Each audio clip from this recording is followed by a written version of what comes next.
us started. Oh, I'm the slide guy. So for today's agenda, we're going to go over a few things. We're going to talk about program level objectives, their definition and their scope, the why, the importance of why your department should have effective PLOs, characteristics of strong program level objectives, how to write program level objectives using action verbs. We're going to talk about avoiding some common mistakes. We're going to identify some good examples and some bad examples. And then we're going to do a little activity where we can kind of come up with our own program level objectives. And then finally, we'll wrap it up by talking about how you can keep refining these objectives. So, do you want to go? So understanding your program level objectives, the definition and the scope.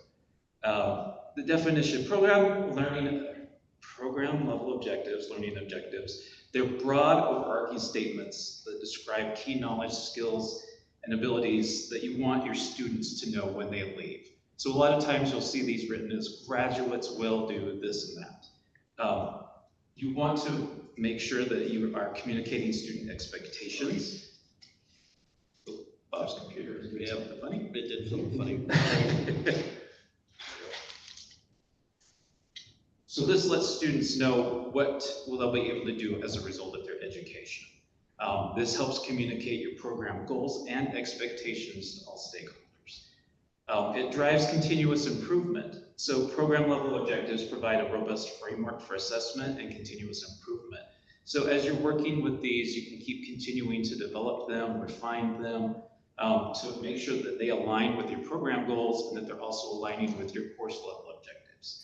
And then manageable scope. While these are more broad statements, they should be manageable. And most undergraduate and graduate programs typically have anywhere between 4 and 7 program level objectives. So you don't want to go crazy, you don't want 20, it's just going to confuse students. And you don't want too minimal, but you want to have a good amount so students know what's expected of them.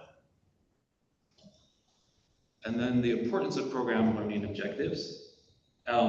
If you are using clear program level learning objectives, it's going to enhance student learning and their program coherence.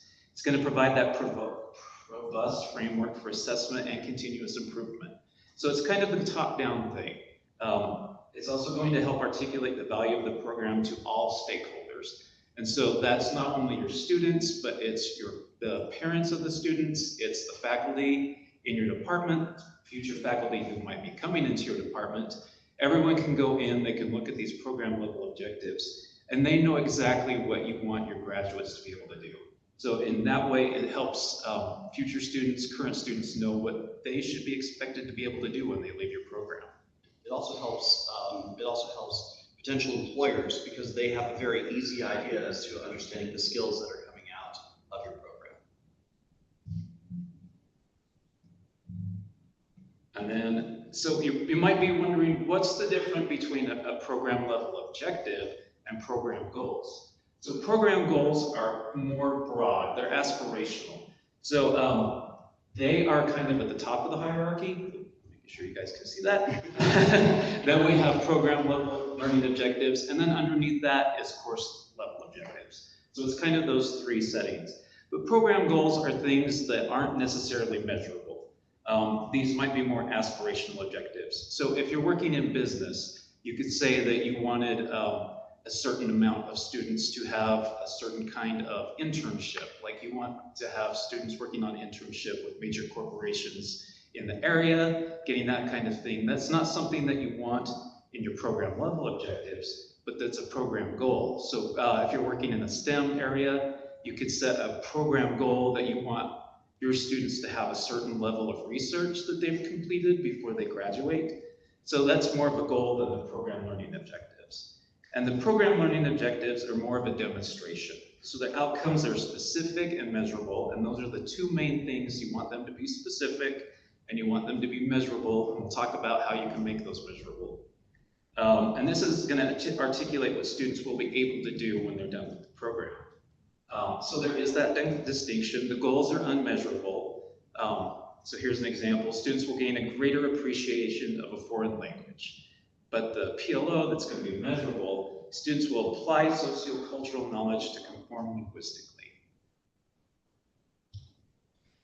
So there's also a difference between program level learning outcomes versus classroom learning outcomes. Program learning outcomes are going to be broad and more focused on the program as a whole. You're still going to use the same types of terminology between the two, but the object is different. The object, when we're talking about a program learning outcome, is to make sure that the graduates will be able to do this, whereas a classroom learning outcome would start usually with the term students will be able to.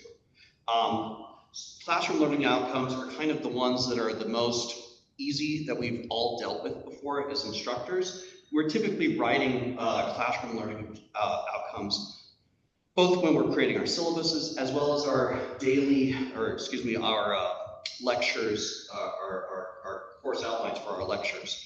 We tend to have something of what we're trying to accomplish in those set of lectures. Those are all classroom learning objectives. So again, we have lots of experience with those. So how do those relate back then to program learning objectives? And the way that they do that is that we take both the goals and the learning outcomes of the program, and we make sure that our classes align with how we're going to do that. So if we're trying to, say, validate a test, meaning graduates of our program will be able to identify for business, for example, ethical business situations.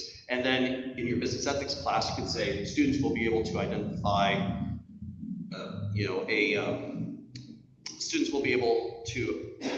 identify a specific outcome based upon this case study or something like that.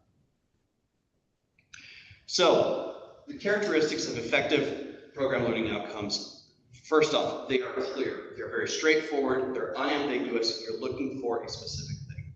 They're always measurable. If you have written a learning outcome that you can't figure out how to create a good test instrument for, or an assessment instrument, then obviously you need to rethink this. You have to figure out a way they have to be measurable. And then again, they have to align with the overarching program goal. So how do you write clear program learning outcomes? Avoid using jargon. We tend to get in the habit as educators of using the common terms within our field. And that's not helpful for a business that's going to employ our students, as well as students coming in. They don't necessarily know those terms yet. Be specific, describe exactly what the students are going to be able to do, and not just what they're going to learn, the actions of those learning outcomes. And then incorporate these action verbs like analyze, evaluate, apply, describe, those type of words to give you a certain set of observable and measurable skills. So how do we ensure measurability? The first off is we use these observable words, the analyze, evaluate, apply, being able to describe the thing that the students or the graduates are going to be able to do. We want to make sure that those outcomes are measurable, that they can be quantified, to make sure that we have achieved a certain level of mastery, of proficiency. We want to align them with normal assessment methods. We want to make sure that we're not trying to do anything too far out of the box. Don't get me wrong, out of the box thinking is fantastic, but remember, we're talking about, who is the audience for our program learning objectives. It is incoming students, it's our stakeholders, it's our future employers, it's our creditors, all those type of things. So they are expecting to see certain things. Give them what they're expecting. And then again, avoid vague language like students will be able to understand or appreciate. I love the fact that we have gotten rid of in our arts classes. There are no more music appreciation classes. That used to be a common title. Well, but music appreciation doesn't give you what it is you're actually studying. And so that is one example of an entire field of study that has changed due to creating more measurable goals. And that leads us to the be-all, end-all measurable goals, and that would be Bloom's taxonomy. Bloom's taxonomy is a framework for classifying objectives and outcomes, and it has three major categories. You have your cognitive domain, your affective domain, and your psychomotor domain. Your psychomotor is physical skills. Students will be able to run a mile in under 3 minutes. That's probably a little on the top side, but it's a good example. You know, That's a goal. that's a goal. Yeah, I guess that's more of a goal. But you know, again, it's more of a hand-eye. You know, the movement is psychomotor. Affective focuses on feelings because there are certain ways, certain programs that need to be focused on attitudes, values, and feelings. Again, business ethics class is a very good example of an affective domain. And a cognitive domain is students will be able to demonstrate some sort of reasonable analyzing, overthinking, some sort of complex evaluation. So on your screen, I'm not going to read all of them because that's a lot, but these are a series of verbs that we can use in order to create good certain student learning outcomes. We have under remembering, we have copying. Under understanding, we have, you know, I love the fact that we now have tweeting and tagging as understanding what we're doing. You know, under creating, we have blogging, we have building. You know, all of these things, there are a million ways to demonstrate the knowledge that you're trying to do. And all of these type of verbs will enable us to actually create measurable learning outcomes. And so some of these are fantastic to go through. When we're talking about creating program level objectives, we want to avoid weak verbs. Understanding, know, be exposed to, be familiar with, are aware of. We're going to cover the aspect. Be specific, be very specific. So students will be able to define the meaning of democracy. Students will be able to apply the case study knowledge in a business environment. Students will be able to design a 3D printable table. Students will be able to critique this poem based upon some sort of technique.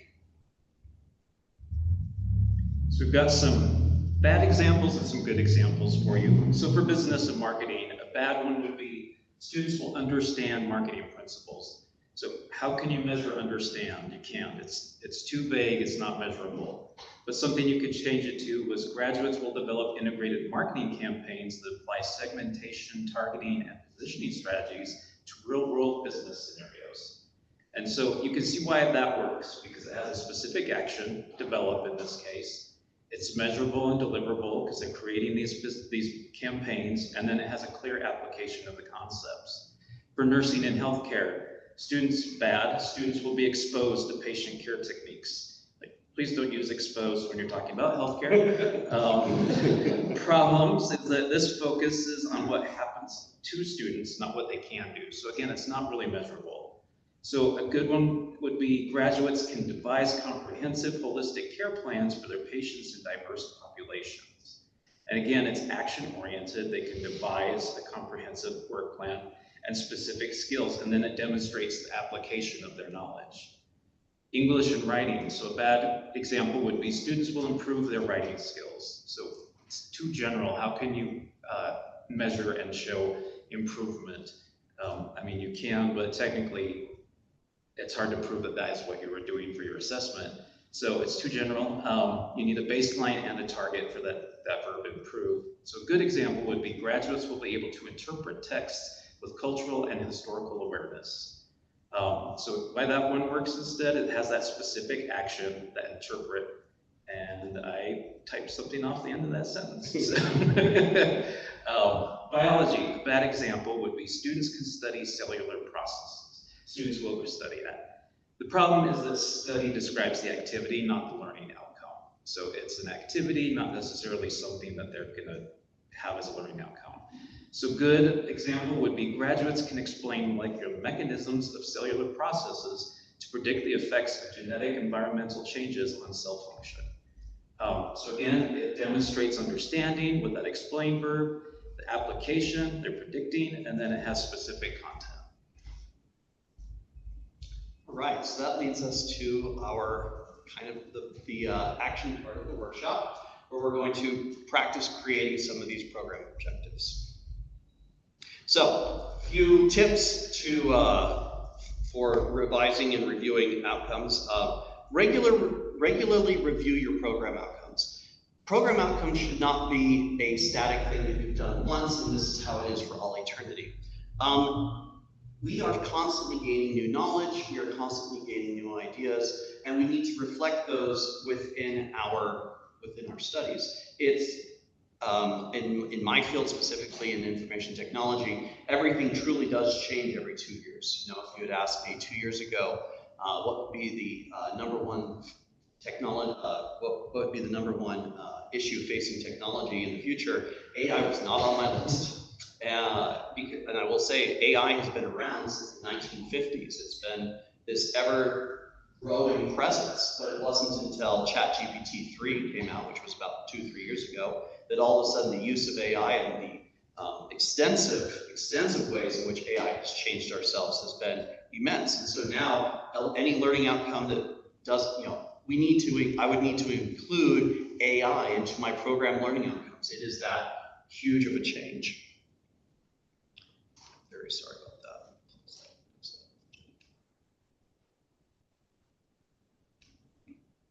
We need to make sure that we are aligning with industry standards. We need to make sure that we're understanding. It doesn't do our students any good if they come out of our program and they're behind, because that's one of the reasons they come to us, is so that way they can get ahead. They can gain that knowledge through direct learning. We want to make sure that we are talking to our stakeholders to make sure that we are aligning with what they're looking for as well. It doesn't do us any good if we think we know best. The ivory tower is not a very good model anymore. We need to make sure that we are analyzing that data. It doesn't do us any good to collect data that we don't look at. Yes, we collect data, woohoo. No, we have to make sure that that data that we collect is being analyzed to make, as we call in the business, data-driven decisions. And finally, we need to incorporate some sort of benchmark to make sure that what we are doing reflects what our peers are doing, what reflects with what the industry is expecting. We have to understand where we fit in with our instruction. And then putting it into practice. So again, like Bob was just talking about, you want to review your program's current learning outcomes. And again, it's not static. So as things come up, as your industry changes, as different developments happen, you want to make sure that you're revising and redeveloping these outcomes. You want to make sure you're aligning the outcomes with your program goals, so that top level, and objectives. So course objectives, program goals, that everything is in alignment, so that you know, it helps with. I lost my train of thought, but it helps everybody, like Bob said, all of your stakeholders. So even like the State Board of Ed, when they're seeing those, and they're seeing that everything's in alignment, it's helping them, and they can see that those assessments are leading into that alignment. You want to make sure you're using clear, specific, and action-oriented language. When I was researching this, I was trying to find clear, specific, action-oriented program goals from a lot of universities, and like Bob was saying, there was a lot of jargon, a lot of basic filler words that really didn't mean anything. They just were these long, compound sentences that really were communicating nothing. So make sure you're being clear and specific. And you want to incorporate observable and measurable verbs. So that's the main point of creating these learning objectives, is that they have to be observable and measurable. And then you're doing that through your assessments, and it's all kind of, again, alignment is leading to all leading to that alignment. And then review and refine the outcomes regularly. Just make sure you're keeping up with that. And this isn't, this is program level, so make sure you're working with the other people in your department and your program to make sure that those learning goals or learning objectives are helping your program overall, and that you're helping to explain that to other people, your stakeholders. I don't know if you want to go back to Blooms. Yeah, let's go back to Blooms. Leave that on the board. All right, so what we would like you to do is, in your field of study, we'd like you to, using these terms on the board, we're going to create some program level objectives, and then we're going to talk about them and see if, see what we can improve upon, or are they perfect from the get-go? So, so we've got a few of you who are on Zoom. We've got Charles, Carl, Trent, Ryan, and Andrea. How about you guys want to form your own pairs? So how about Charles and Trent, why don't you be a pair? Carl and Andrea, why don't you be a pair? And Ryan and Christine, why don't you guys pair up? And we'll figure this out. Let's see here. Probably put them in some what? Yeah, could you put them into some breakout rooms, please? That would be great. Thank you.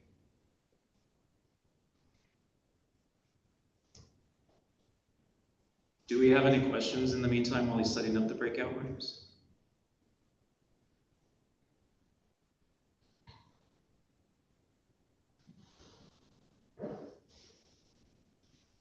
Carl, I can see you, so I'm going to call you out. Do you have any questions? No. What do you want us to come back with? 3 to 4 or 3 to 5 program learning outcomes in your specific program. And if you're in 2 different programs, maybe 2 from you and 2 from your companion. And then we're going to share them with the group at the end. So we're going to take about 15 minutes to do that.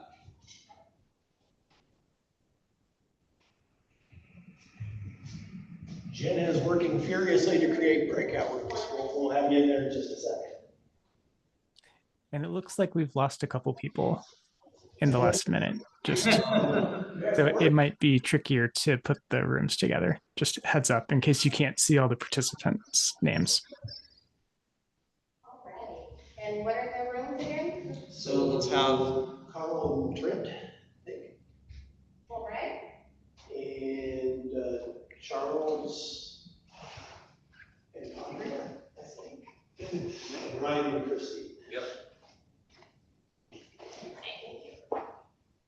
Charles and Andrea.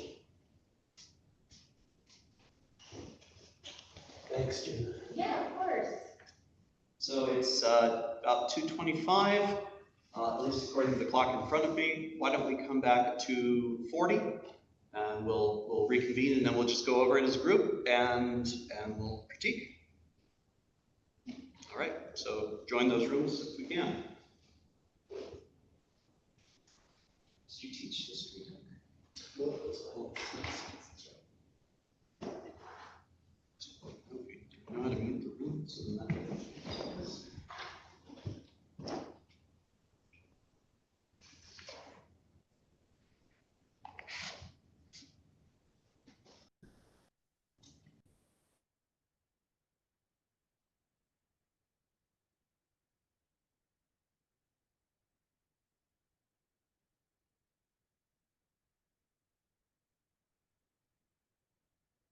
All right, dude.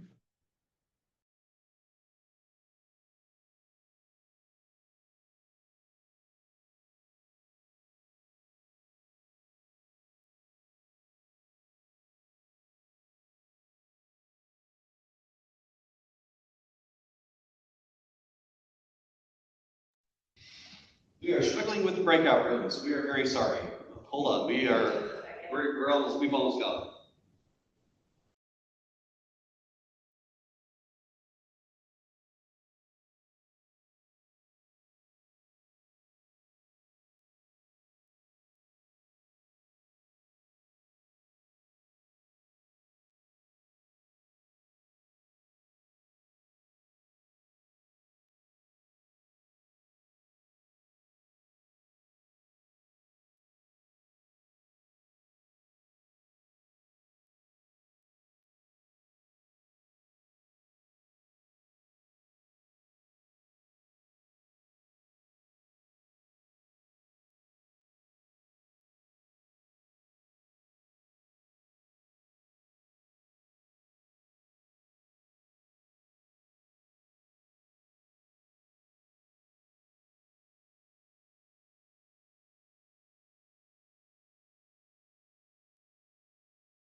Well, why don't we just,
All right, can everyone hear us?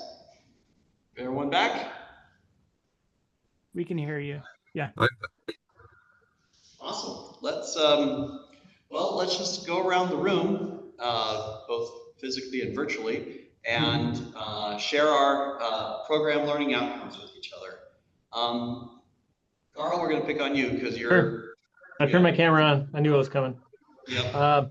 So I have graduates will apply economic theory to predict impacts of proposed policy changes. Ooh, I like that. So you're applying the theory and predicting impacts. So it's kind of the third level, but maybe the fifth level of Bloom's combination thereof. Yeah. Exactly. That's really in that, and it's a thing that they'll do at the end, as opposed to something halfway in the middle. All right, Christine, how about you go next? Okay, Ryan and I mostly talked about what I was interested in. I teach a lot of statistics, and you can find statistics in just about any newspaper, magazine, I don't know, blog. You've got to, and I want my students to be able to look at those statistics that are being reported or graphs that are being reported and be able to evaluate them and say, you know, this is a good one. This is lying. And this one was not a random sample. This was a convenient sample.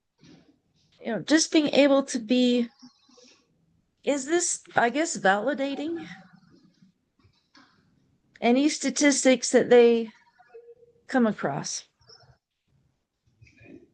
So how would we turn that into a sustainable graduate or a sustainable program learning outcome? So it sounds like we want to use the word validate, right? Sure. So how about something to the effect of graduates will be able to validate the statistical significance of a given something? Yeah, whether it's a graph or a p-value or a conclusion. Okay. You know, there are a lot of statistics out there. Yeah. A lot of statistics, and they make, you know, people use them to make decisions. And are those statistics worthy of that? Worthy of helping you make decisions? Or was it a convenient sample and you really shouldn't? I mean, there's bias in there. Right. And in statistics, we do a lot of comparing, right? So we would compare we would compare the values given to reject or accept the hypothesis, right? So Yeah. I think could be students will be able to compare data samples to identify or reject the null hypothesis. You know, that would be a good course level student learning outcome. Good, that's a course level one. So something maybe at a program level would be something trying to.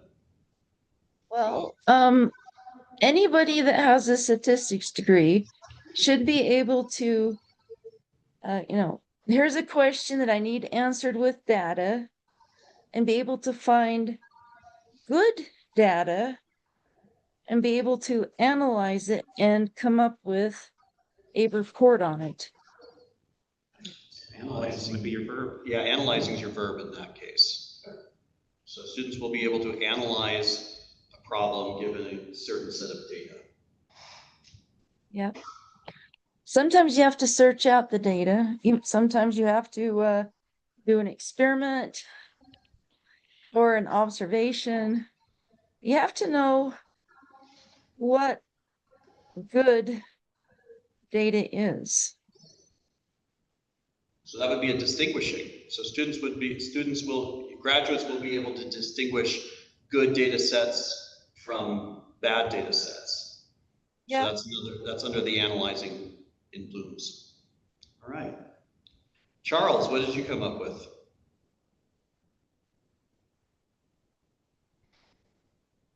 Let's see. Here, I'll paste it.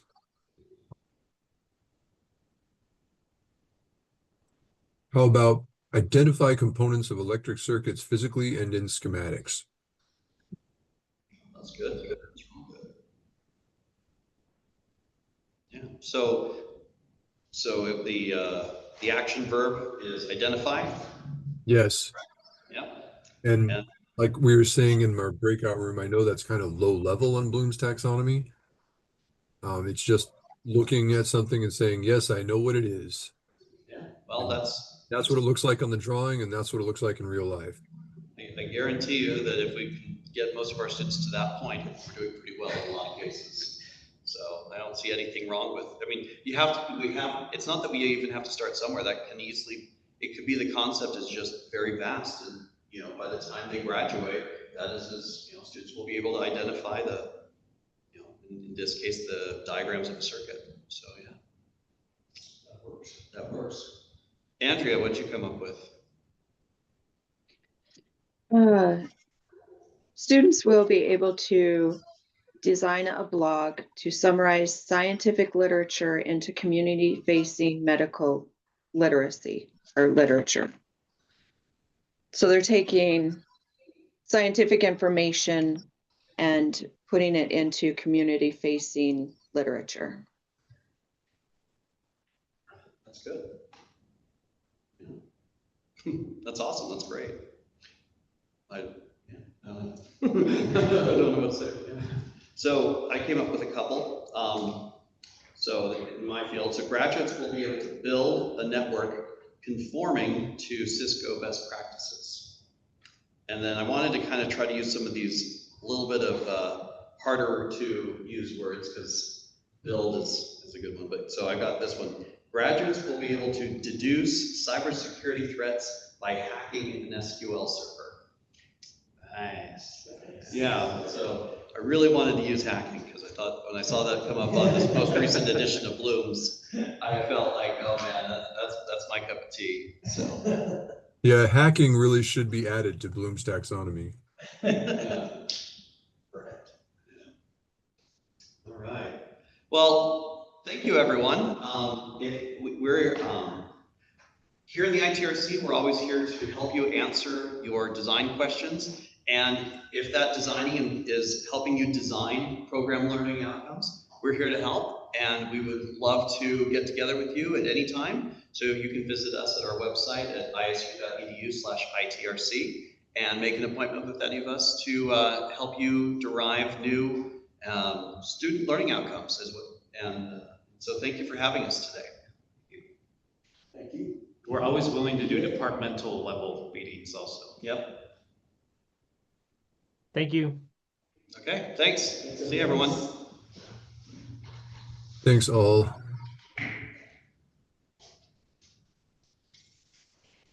15 minutes.